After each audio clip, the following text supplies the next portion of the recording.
Hi friends அனைவருக்குமே வணக்கம்.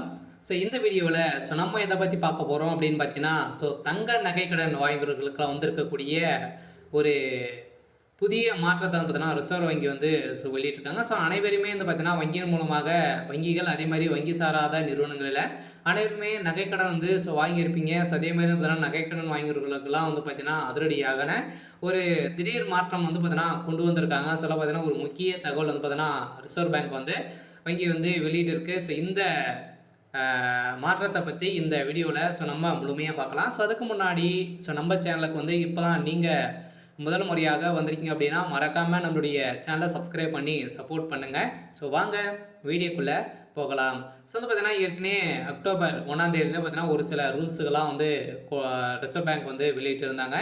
இந்த ரூல்ஸின் பிரகாரம் இப்போ அதிரடியாக நகைக்கடன் பார்த்தீங்கன்னா முக்கிய தகவலை ரிசர்வ் பேங்க் வெளியிட்டிருக்காங்க. வாடிக்கையாளர்களுக்கு கடனை நீங்கள் வங்கி மூலம் வாங்கிருக்கக்கூடிய நீங்கள் நகைக்கடன் வாங்கியிருக்கீங்க அப்படின்னா நீங்கள் பார்த்தீங்கன்னா கடனை செலுத்த தவறினால் நகைக்கடன்களை ஏலம் விடுவதே நடைமுறை. அனைவருக்குமே தெரியும். நம்ம நகைக்கடன் வாங்கியிருப்பீங்க வங்கியில் மூலமும் அதே மாதிரி நகை அடமானம் வாங்கிக்கூடிய நிலையில் நம்ம வைத்திருப்போம்.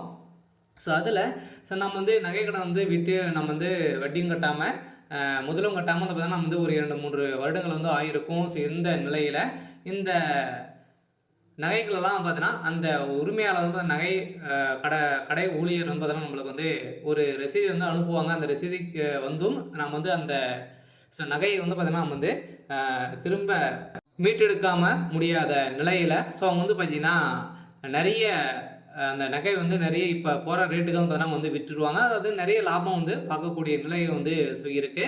இந்த நிலையில் தான் ஆர்பிஐ புதிய ரூல்ஸை ஒன்று கொண்டு வந்திருந்தாங்க.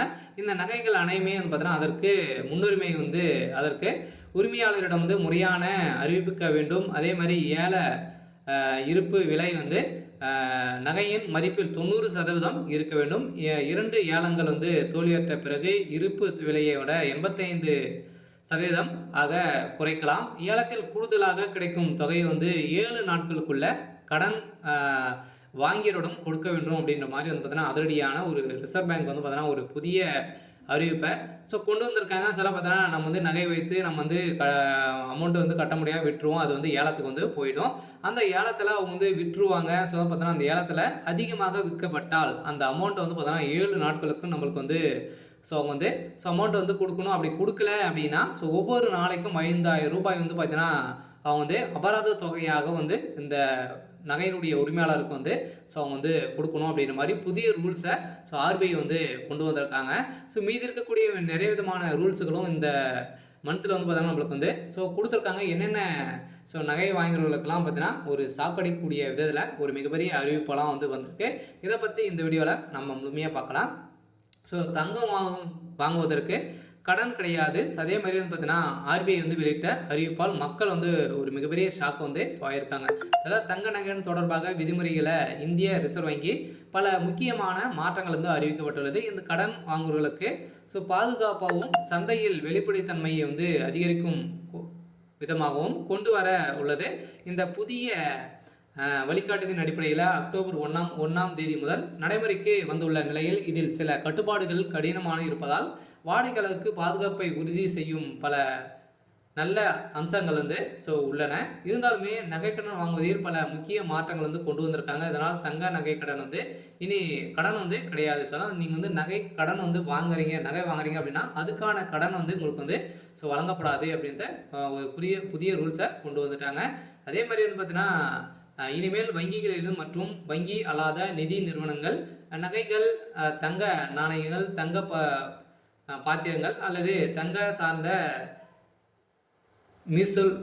மியூசுவல்கள் பண்டுகள் மற்றும் என எந்த வகையில் சேர்ந்தாலும் தங்க வாங்குபவர்களுக்கு கடன் வழங்க தடை செய்யப்பட்டுள்ளது. இந்த கடன் வசதிகளை மக்கள் பல்வேறு தேவைகளுக்கு மட்டுமே பயன்படுத்த முடியும் அப்படின்ற ஒரு புதிய ரூல்ஸாகவும் கொண்டு வந்திருக்காங்க. இந்த கடனில் அளவு குறைந்து ஏப்ரல் 1 2026 முதல் தங்கத்தின் மொத்த மதிப்பிற்கு எல்டிடிவி லோன் டு வேல்யூ பார்த்தீங்கன்னா நம்மளுக்கு ஏற்ப வழங்கப்படும் என கடன் தொகையான வரம்பு 3 அடுக்குகளாக பிரிக்கப்பட்டுள்ளது. இதன் மூலம் கடன் தொகை ஏற்ப தங்க மதிப்பில் எவ்வளவு சதவீதம் கடனாக பெற முடியும் என்பது குறையும். இதில் வந்து பார்த்தீங்கன்னா 2,50,000 வந்து பார்த்தீங்கன்னா கடன் வாங்குறீங்க அப்படின்னா அதிகமாக தங்கத்தின் மதிப்பில் வந்து 85% வரை ஸோ கடனை வந்து நம்ம வந்து பெறலாம். அதே மாதிரி 2,5 லட்சம் முதல் 5 லட்சம் வரை பார்த்தீங்கன்னா கடன் அதிகரிப்பு தங்கத்தின் மதிப்பில் 80% வரை தான் உங்களுக்கு வந்து கடனாக உங்களுக்கு வந்து வழங்கப்படும் அப்படின்ற புதிய ரூல்ஸும் ஸோ கொண்டு வந்திருக்காங்க. அதே மாதிரி 5 லட்சத்துக்கு மேலே போகுது அப்படின்னா ஸோ 25 வருஷம் தான் உங்களுக்கு வந்து கடன் வந்து வழங்க முடியும் அப்படின்ற ஸோ வந்து கொண்டு வந்துட்டாங்க.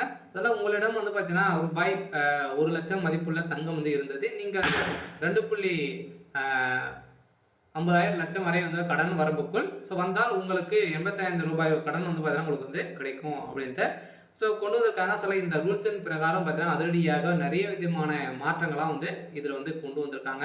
அதனால் புல்லட் ரிஸ்பேண்ட் முறையில் ஸோ மாற்றம் வட்டி விகிதம் மற்றும் அசல் தொகை வந்து கடன் காலத்தின் முடிவில் ஒரே தவணையாக செலுத்தும் நிலையில் புல்லட் ரீபேமெண்ட் திட்டத்தின் கீழ் கடன் வாங்குபவர்களுக்கு இனி அசல் மற்றும் வட்டி இரண்டையுமே 12 மாதங்களுக்குள் முழுமையாக செலுத்த வேண்டும். ஸோ அப்படி இல்லை அப்படின்னா ஸோ உங்களுடைய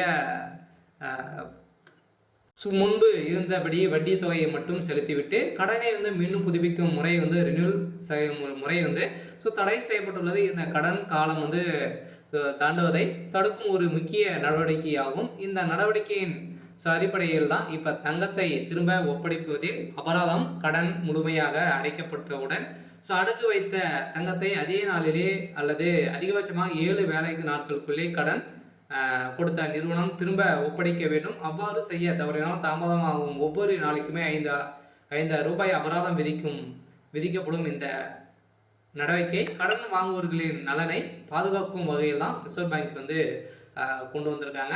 அதனால் இந்த மாற்றங்களின் அடிப்படையில் வந்து பார்த்தீங்கன்னா அதிரடியாக நம்மளுடைய தங்க நகைகளை வந்து பார்த்தீங்கன்னா நம்மளோட மீட்டெடுக்க ஸோ முடியல அப்படின்னா ஸோ அந்த நகைகளை வந்து விட்டுருவாங்க. ஸோ அதெல்லாம் பார்த்தீங்கன்னா நிறைய ஸோ அமௌண்ட்டுக்கு வந்து விட்டுட்டாங்க அப்படின்னா ஸோ அது வந்து அந்த அமௌண்ட்டை வந்து நம்மளுக்கு வந்து மீண்டும் அதிகமான விலையை எவ்வளோ விட்டுறாங்களோ அவங்களுக்கு தொகையை மட்டும் எடுத்துக்கிட்டு ஸோ மீதிய தொகையை நம்மளுக்கு வந்து மீண்டும் செலுத்த வேண்டும் அப்படின்ற மாதிரி புதிய ரூல்ஸை வந்து கொண்டு வந்திருக்காங்க.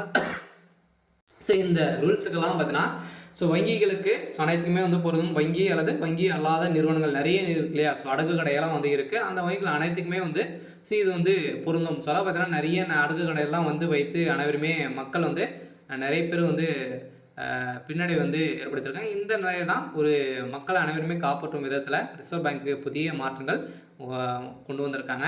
அதனால் அனைவருக்குமே தெரிஞ்சுக்கக்கூடிய ஒரு மிகப்பெரிய ஒரு மாற்றங்களை தான் வந்து ஸோ இருந்திருக்கு. சில பார்த்தீங்கன்னா நிறைய விதமான தங்க நகைகள்லாம் பார்த்தீங்கன்னா நிறைய விதமான மாற்றங்கள்லாம் வருது. நிறைய பேர் இந்தியன் பேங்க் நிறைய வங்கி மூலமாக வைத்திருக்கீங்க. ஸோ அந்த நகைகள் அனைத்துக்குமே வந்து பார்த்தீங்கன்னா ஒரு சில மாற்றங்கள் வந்து வந்திருக்கு. சரி, ஓகே. ஸோ இன்னைக்கான ஸோ அப்டேட் வந்து இதுதான். ஸோ மறக்காமல் நம்மளுடைய சேனலை சப்ஸ்கிரைப் பண்ணி சப்போர்ட் பண்ணுங்கள். தேங்க்யூ.